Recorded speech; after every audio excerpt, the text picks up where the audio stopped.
Bienvenue dans cette vidéo des news du mois de novembre pour Peugeot.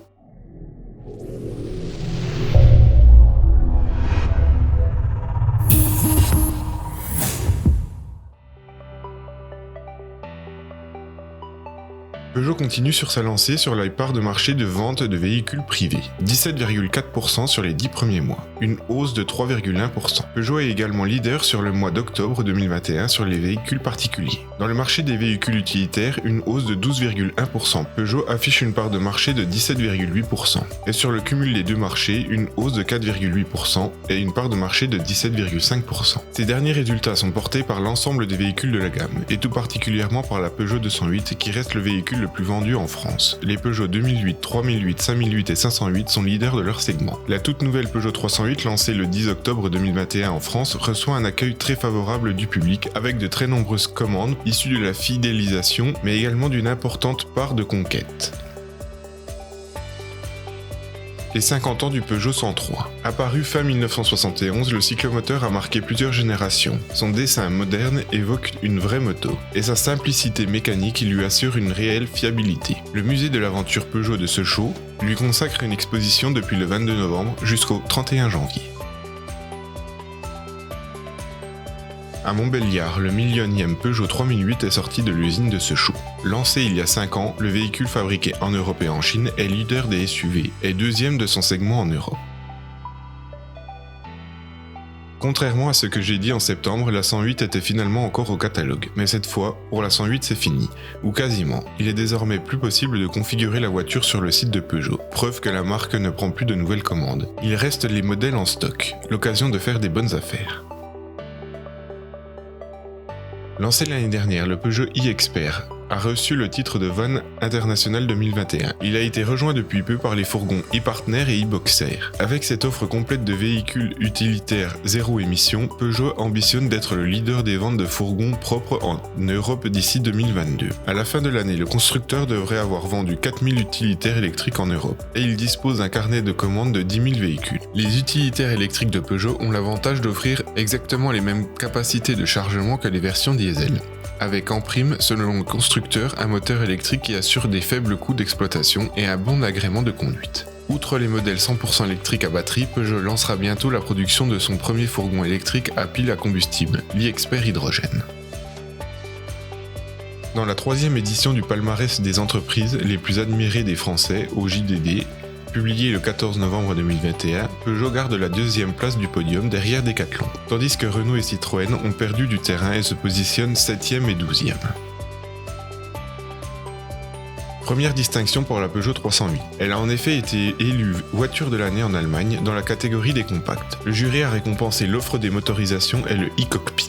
Pour l'élection de la voiture de l'année 2022, la Peugeot est dans les finalistes. Rendez-vous l'année prochaine pour savoir si elle sera la 7e Peugeot à recevoir cette distinction. Elle se retrouve face que à des voitures électriques cette année. On reste sur la 308-3 et plus particulièrement la 308 SW, dont la sortie est repoussée à février 2022 à cause de la pénurie de semi-conducteurs. Un exemplaire de la Peugeot Type 67A de 1904 vient de changer de propriétaire contre la modique somme de 264 500 pounds, soit 312 895 €. Pour ce prix, son nouveau propriétaire pourra profiter d'un bicylindre développant entre 10 et 12 chevaux. Et quelle voiture moderne peut se targuer d'offrir des fauteuils aussi beaux ? C'est très cher, mais ce n'est pas la plus chère des Peugeot qui fut vendue. Les modèles de rallye qui se sont illustrés dans les années 80 à l'époque du fabuleux groupe B, par exemple, peuvent dépasser le million d'euros. La Peugeot L45 de 1914, qui a remporté les 500 miles d'Indianapolis en 1916, s'est même vendue à plus de 6 millions d'euros en 2017. Et du côté des voitures de route, une rare 205 Turbo 16 ayant appartenu personnellement à Jean Todt a récemment été adjugée à 419 260 €. Le projet P44, on en avait parlé en septembre. Le 1008 devait être un mini SUV thermique en Amérique du Sud et électrique chez nous, devait sortir en 2025. Mais la course à la réduction des coûts au sein de Stellantis a eu raison de ce projet. Avec la fin de la 108 et l'abandon de ce projet, la 208 reste donc l'entrée de gamme chez Peugeot. The Grand Tour est de retour. Clarkson, May et Hammond viennent en France, et on va bien sûr voir des Peugeot. Dans le trailer, on peut voir une 407, une 206 S16 URC, une 205 GTI, une 306 GTI. J'ai hâte de voir encore leur mauvaise foi sur les voitures françaises. On va bien rigoler. Pendant les vacances de la Toussaint a eu lieu le 17e édition du 205 Africa Raid, organisé par la famille de Franc-Comtois. Une édition très particulière, car en plus des 205, cette année il y avait dans le sable de Tunisie 4 véhicules très atypiques à l'entraînement. France 3 a suivi cette édition et a fait un beau reportage, je vous invite à aller le voir. On peut notamment y voir la 404 et la 205 T16, mais on va en reparler un peu plus tard. Ça donne bien envie de faire le 205 Africa Raid. Est-ce que Peugeot Sport sera présent au Mans 2022 ? Rien n'est moins sûr. Peugeot Sport a lancé son projet d'hypercar autour d'un règlement technique qui spécifiait que le moteur électrique installé sur le train avant se déclenchait à la vitesse minimale de 120 km/h en sortie de virage. Cependant, cette vitesse devrait être relevée à 160 km/h. Si au moins une telle pointe est atteinte sans souci dans la ligne droite des Hunaudières, cela veut en revanche dire que le dispositif hybride sera moins mis à profit dans la portion à virage, et ainsi le moteur thermique à l'arrière sera plus sollicité. Ce qui a des implications pour les pneus. Actuellement, le modèle de la 9X8 présente les mêmes dimensions de pneus à l'avant et à l'arrière. Modifier la 9X8 coûterait à la fois du temps et de l'argent, deux éléments difficiles à trouver pour le coup. Peugeot Sport suit sa feuille de route, et ils arriveront quand ils seront prêts. Rappelons au passage l'importance de ne pas précipiter les choses, dans la mesure où la voiture sera homologuée en compétition pour 5 ans. L'objectif de faire rouler l'auto fin 2021 est toujours programmé, et ils décideront du programme 2022 après. On ne devrait pas tarder à avoir des images de la 9X8 en essai.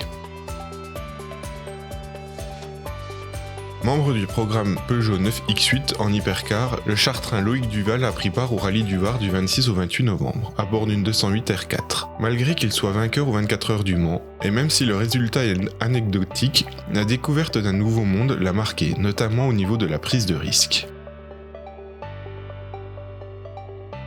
On reste un peu avec Peugeot Sport, car ils ont le plaisir d'annoncer leur partenariat avec la marque de vêtements Jack & Son.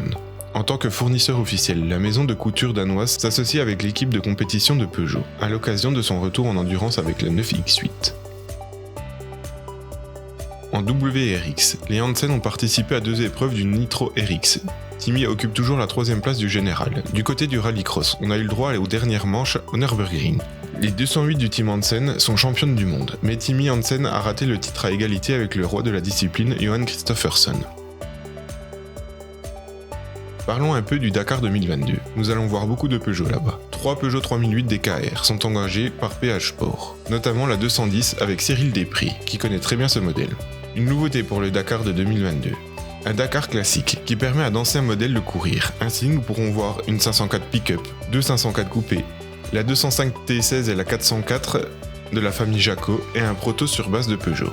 Malheureusement, le P4 V6 qui devait y participer n'a pas été fini à temps et ne sera donc pas présent. On espère le voir l'année prochaine.